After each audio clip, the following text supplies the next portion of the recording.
Welcome to this edition of 5 Good Minutes, where our guests this week are affectionately known as the chippers and trillers. So what the heck is a chipper, or a triller for that matter? All of these birds sing similar songs that are either given as a series of short notes in rapid succession, a chipper, or rapidly alternate notes between two different pitches, a triller. Although these species are easy to differentiate if you get a good look at them, they can be very difficult to distinguish by vocalizations. Ironically, the birds have trouble telling themselves apart from one another. I remember doing a playback for Palm Warbler, and a dark-eyed junco came in and attacked the speaker. Maybe dark-eyed juncos hate Palm Warblers, but I think the songs have sufficient variation that the species just have a knee-jerk reaction when they hear a song that is similar to their own. Throughout this course, we'll hear 4 of these 5 species regularly. The Palm Warbler will only cross our path in the Northeast Kingdom. These are very challenging species to tell apart vocally, and therefore a great way to tune up your ears. As you look at these sonograms, you can begin to get an idea of the difference between a chipper and a triller. Chippers give a series of rapid notes that are all relatively similar in pitch, whereas the trillers give notes that alternate between 2 different frequencies.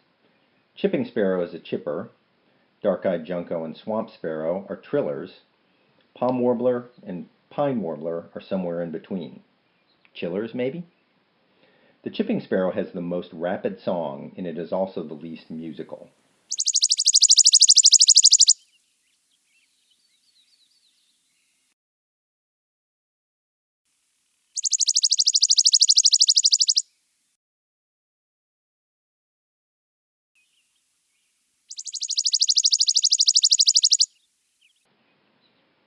Contrast this with a pine warbler song that has a little more melodic quality to it. There is also a hint of an overall pitch change with the pine warbler song.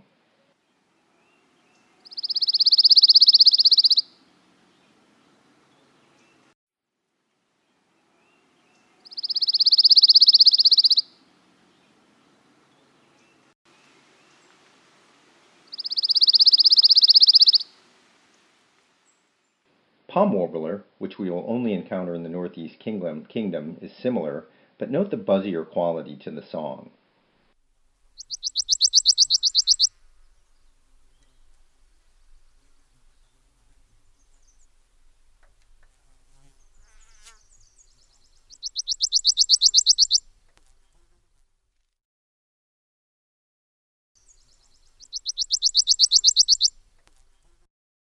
Swamp sparrow is by far the slowest, with only around 8 notes per second.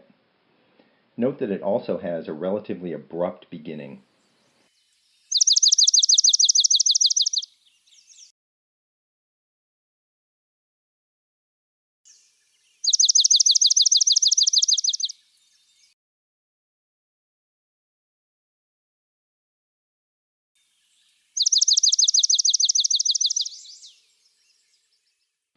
Dark-eyed junco, also a triller, has a relatively musical sound.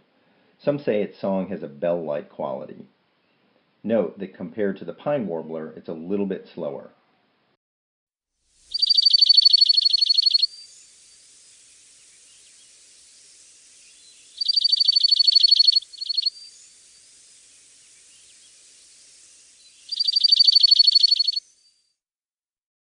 So let's run through these species one more time. Chipping sparrow,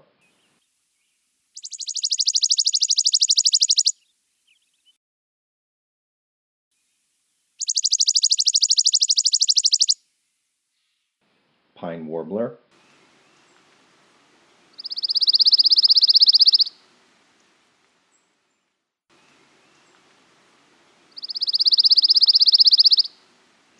palm warbler,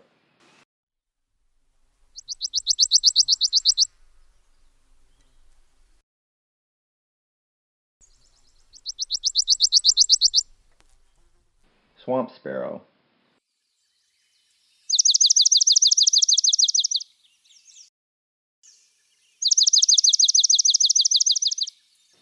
dark-eyed junco.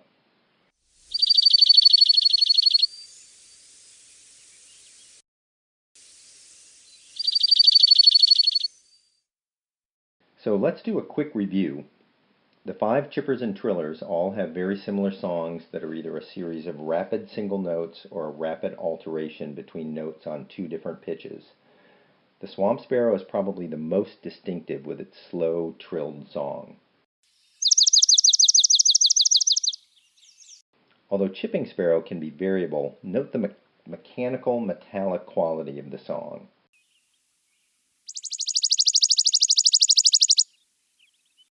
Pine warbler is sort of like a musical chipping sparrow, with often a hint of a waver in the song.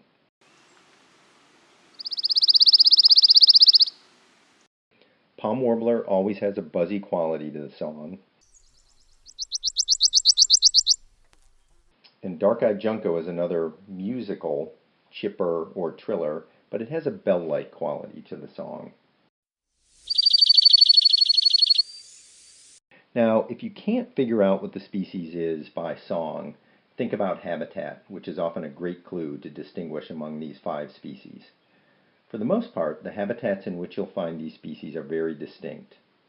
Pine warbler in forests dominated by pines. Swamp sparrow is always in wet habitats, and often in those dominated by cattails. Dark-eyed juncos are primarily in coniferous forests at high elevation, or spruce fir forests in the Northeast Kingdom. Palm warblers are almost always in boggy habitats, whereas chipping sparrows are generalists, but rarely found far from edges. Note that these habitats hold up for the breeding period. In particular, mid-April to mid-May can be a tough time to differentiate these species, as pine warblers are just getting back to Vermont and can sing anywhere during migration. Also, the dark-eyed juncos that have overwintered at low elevations are now starting to sing before they leave to move further north. So thanks to our guests this week, the chippers and trillers, for joining us on this edition of 5 Good Minutes, and I'll see you out in the field.